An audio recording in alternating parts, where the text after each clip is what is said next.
Assalamualaikum warahmatullahi wabarakatuh.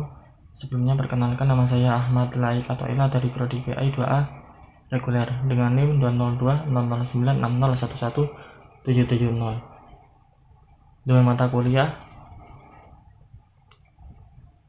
pengantar studi Islam dan dibimbing langsung oleh beliau dosen Ustadz Fikri Farihin MPDI Institut Agama Islam Al-Qadiri Jember. Baik, di sini saya akan memenuhi tugas dari beliau, yakni menjelaskan tentang sejarah pendidikan Islam. Sejarah pendidikan Islam. Yang pertama, masuknya pendidikan Islam di Indonesia. Pendidikan Islam di Nusantara masuk berawal dari para pedagang yang berperan sebagai pemubalik dan pendidik. Dan pada saat itu, mereka memperkenalkan ajaran agama Islam pada masyarakat sekitar. Setelah masyarakat Muslim terbentuk, lalu berdirilah sebuah masjid yang digunakan sebagai sarana ibadah dan pendidikan. Dengan demikian tumbuhlah sebuah lembaga pendidikan yang pertama, yakni masjid. Kemudian setelah pendidikan Islam mulai terus berluas, maka berdirilah sebuah lembaga pendidikan setelah masjid, yaitu pesantren atau pondok pesantren. Pendidikan ini berkembang karena adanya dukungan masyarakat sekitar serta kerajaan Islam di masa itu. Dan di saat itulah pendidikan agama Islam terus berluas. Yang selanjutnya ini tokoh-tokoh pembawa pendidikan Islam. Yang pertama, Sunan Gresik. Nama lengkapnya Maulana Malik Ibrahim, menyebarkan Islam di wilayah Gresik. Sunan Gresik melakukan peran sebagai pendakwah yang tugasnya mengajarkan tentang Islam dan juga beliau berbaur dengan masyarakat sekitar. Tidak hanya itu,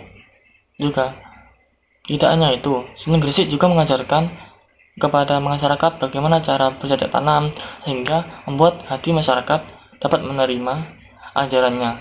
Setelah itu beliau juga mendirikan pondok pesantren sebagai sarana untuk melakukan pendidikan tentang ajaran agama Islam. Yang nomor 2 ini Sunan Ampel. Nama aslinya ini Raden Rahmat, putra dari Syekh Ibrahim As-Samarkandi. Beliau berperan sebagai pendidik melalui lembaga pesantren Ampel Denta. Beliau juga pendidik terhadap kader-kader penggerak dakwah Islam seperti contohnya Sunan Giri, Raden Pata, Raden Kusen, Sunan Bonang, Sunan Derajat.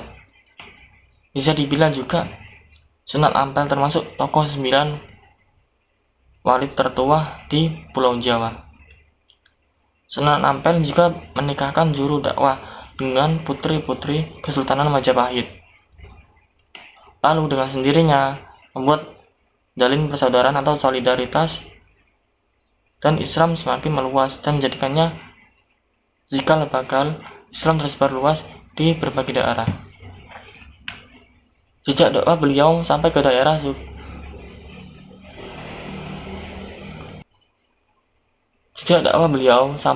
Kalimantan.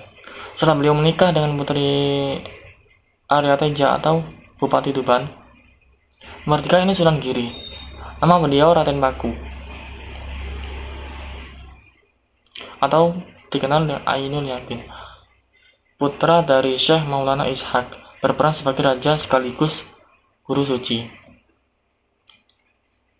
Dakwah beliau melalui pendidikan, karya seni, dan menarik minat masyarakat. Sejarah mengatakan bahwa Sunan Giri beserta keturunannya berdakwah sampai di daerah Banjar, Martapura, Pasir, Kutai Kalimantan, Buton, Goa, Sulawesi Selatan, Nusa Tenggara, serta Kepulauan Maluku. Dan yang nomor 4 ini Sunan Bonang. Nama beliau ini Raden Makhdum Ibrahim, putra Sunan Ampel.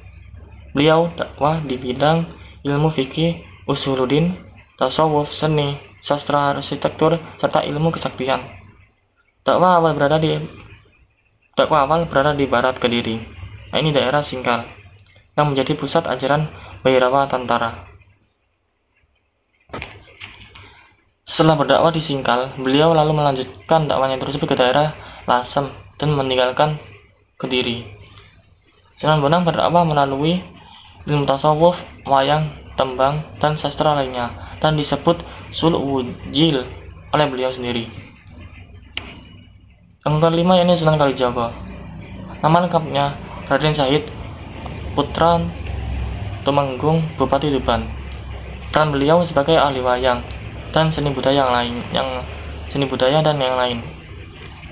Melalui pertunjukan wayang, beliau menjalankan dakwah Islam. Dan yang selanjutnya yang nomor 6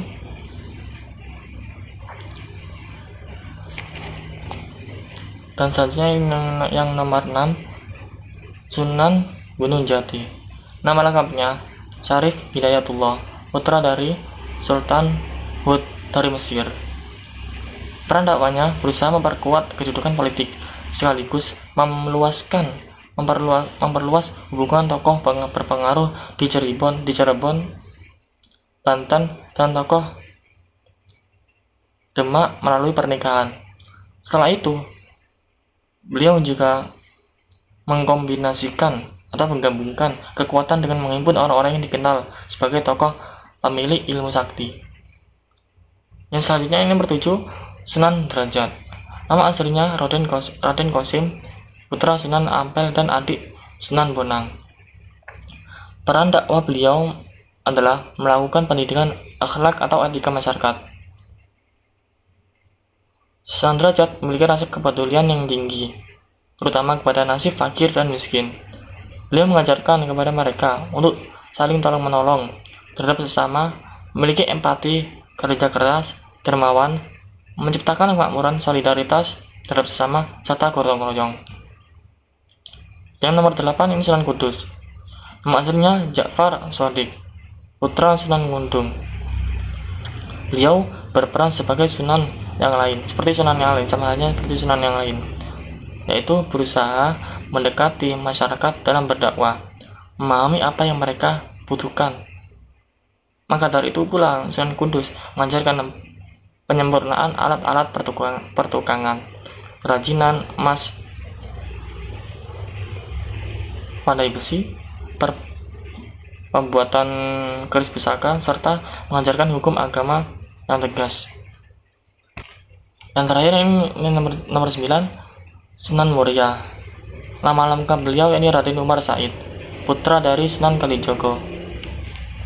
Peran dakwah beliau sama seperti halnya yang dilakukan oleh Sunan Kalijaga. Contohnya, kenduri. Istilah kenduri ini adalah mengumpulkan semua tetangga dan mendoakan semua leluhur secara bersama, lalu membagikan makanan itu yang telah disediakan itu kepada semua tetangganya. Sekian dulu dari penjelasan saya. Apabila ada kesalahan, mohon maaf yang sebesar-besarnya. Billahi taufiq wal hidayah. Wassalamualaikum warahmatullahi wabarakatuh.